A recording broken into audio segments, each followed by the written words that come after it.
What's going on, you guys? This is New York Adventurer 1994 here, and today is Monday, August 4th, 2025, and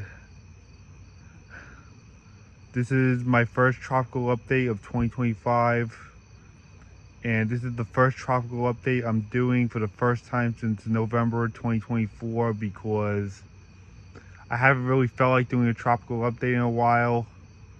I missed out on May, June, and July, and not to mention the tropics weren't that active in the Atlantic.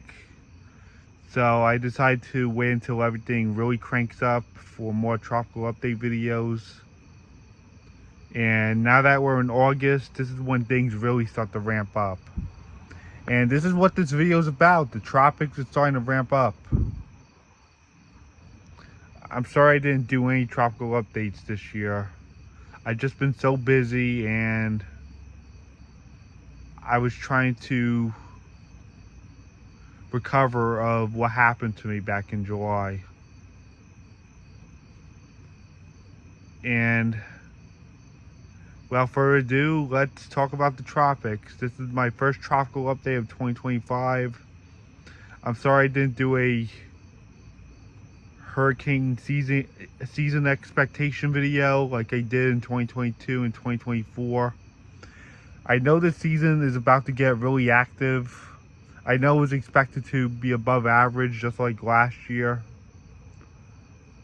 but unfortunately I didn't really do a video about it. But now that we're in August, things are really starting to ramp up here. The tropics are really getting active, guys. So first things first, we have Tropical Storm Dexter at sustained 45-mile-an-hour winds, and that tropical storm is not expected to impact us, maybe except bring some rip currents. But Tropical Storm Dexter is staying a tropical storm, and it's not bothering anybody, and that thing is hanging out to sea, and that's gonna stay a fish storm. So Dexter is the least of our concern. It's staying a fish storm out to sea, and it's not really that strong enough. It stays 500 miles away from New York, which is a good thing. And we have a disturbance off the Carolina coastline, and that thing currently has a 30% chance of forming in 7 days. And we don't know much about that disturbance, but there is a potential for some development. So if you guys live in the southeast, you might have to watch that. And for the rest of you on the East Coast, in case of things spiral out of control with that development. And far out in the Atlantic, we have another disturbance with a 50% chance of becoming something in 7 days.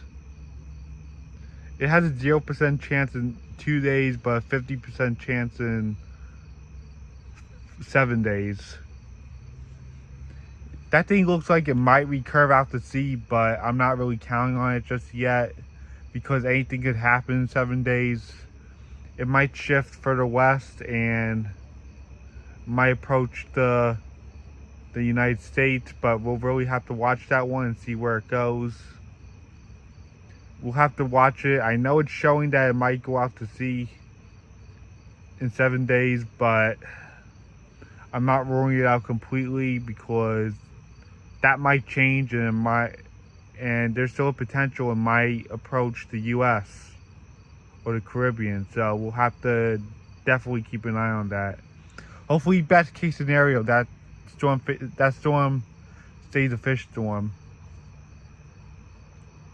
And meanwhile, in the Pacific, we have Tropical Storm Henriette, and that thing is expected to not bother anybody and stay out in the Pacific as a tropical storm so far. And we have a Pacific disturbance off of Mexico with a 30% chance in 2 days and an 80% chance of 7 days.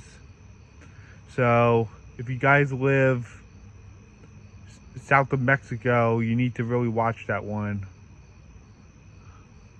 So we'll have to see what happens from there. And this is August, guys. We need to really make sure we're prepared for this hurricane season because things are really about to get active. We really need to make sure we're prepared and make sure we have all the stuff we need in case if a major hurricane is coming in on the area, or even just a tropical storm. I mean, even just a tropical storm might be devastating. We'll have to really keep an eye on the tropics now that we're in August, because it's really expected to get active this season. And we were told that it's really going to be another above average hurricane season. And yeah, we need to make sure we're prepared, and I guess that's it. Bye.